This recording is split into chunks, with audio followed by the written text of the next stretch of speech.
Steve Bates, Jonathan Northcroft, and Joe Bernstein. Steve, first of all. Hello, Jurgen. Hi.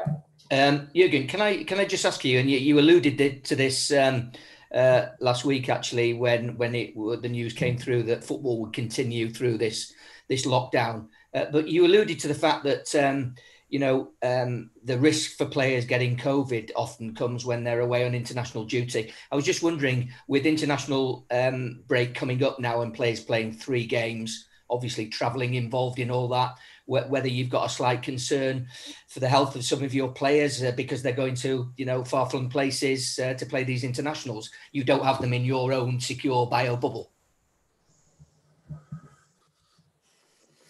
I think it was a similar question last time, and yes, I'm concerned, but I'm concerned anyway in the moment with all these kind of things.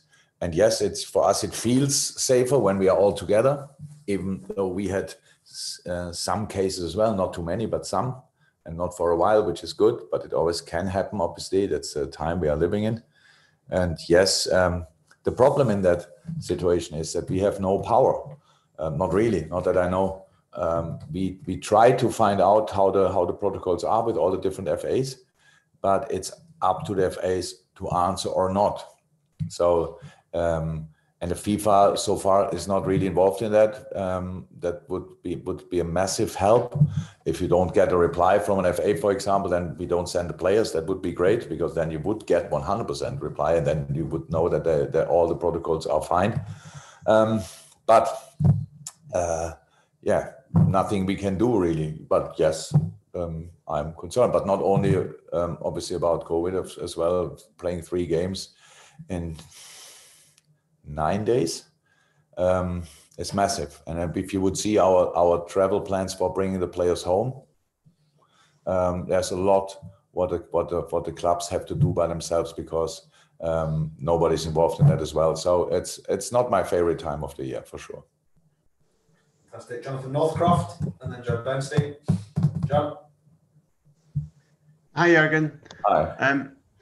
Hi. I'm just curious about the game in July when Manchester City beat you 4-0. I'm sorry to bring that up, but I think when that game happened, a lot of supporters and maybe journalists thought that it wouldn't matter to Liverpool. You'd already won the title. You were already celebrating. I just wonder, in terms of the psychology of your players, because I know they've got a lot of pride, and in terms of your psychology, did that defeat matter to you? And also, do you think you learned anything that might be of importance in this game? Yeah, not 100% focused on the game against City. You will lose big. So that's one thing. I'm not sure I needed that as a proof, that game as a proof, but that's 100% the case. And so it's the first time we won the league in England. So I had no idea how to prepare the next game, actually. So I didn't want to overdo it, like, boys, forget it, what happened 3 days ago and all these kind of things. Now it's City and now we can show the whole world, blah, blah, blah. I didn't do that. Not sure if it was right or wrong. So I know my boys wanted to win that game. But we were not as focused as we are usually in these games. But that says not a lot, but explains a little bit. Still, we played some good football that night. Unfortunately, we didn't score, and they scored 4 times. So that's how it was. But it's not it was not the most heavy defeat in my life. Joe Bernstein and then Russell start out, and that's us. Joe. Jurgen, your defensive record has been quite good since the Villa game. Since the Villa game, thank you. I thought that was... No, I'm not being funny. And I just wonder if you'd worked on anything, or there was something that you had to correct to make that happen. We worked on defending. No, look, sometimes things. I know when you go throughout. So I don't know actually how many goals we conceded. It's too many, but that's the thing. But 7 Villa, 3 Leeds, 2 Everton makes it already 12. So and then we played some other games where we conceded for sure as well. But defending usually was not our problem because we defend as a unit. So yes, it helps massively when all your best players are on the pitch and all these kind of things, because there are moments when the individual have to defend what the unit couldn't defend before. That's how it is. But it was not that we, after Aston Villa, said, okay, come on, we start again at A and start how to defend at all in football.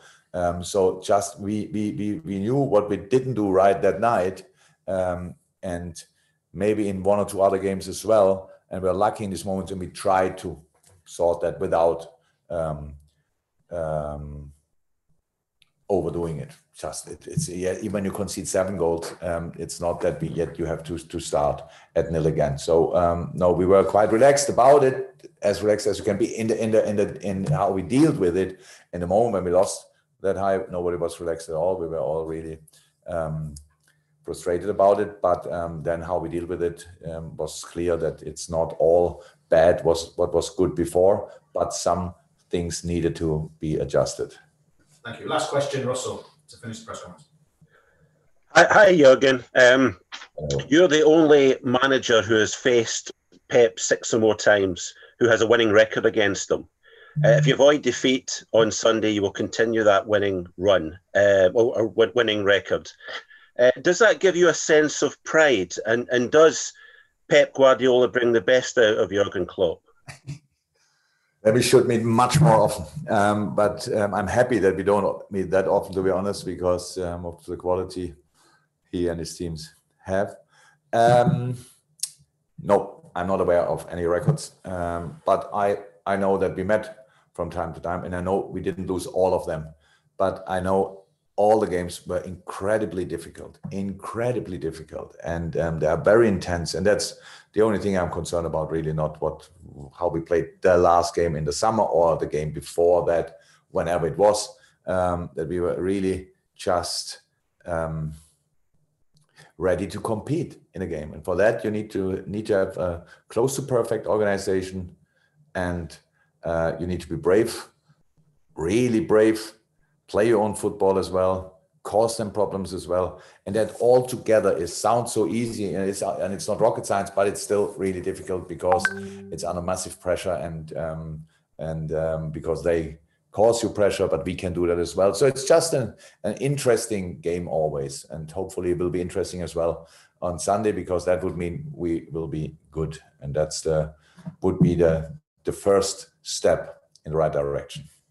Thank you, everyone. Thank you, Jürgen. Thank you.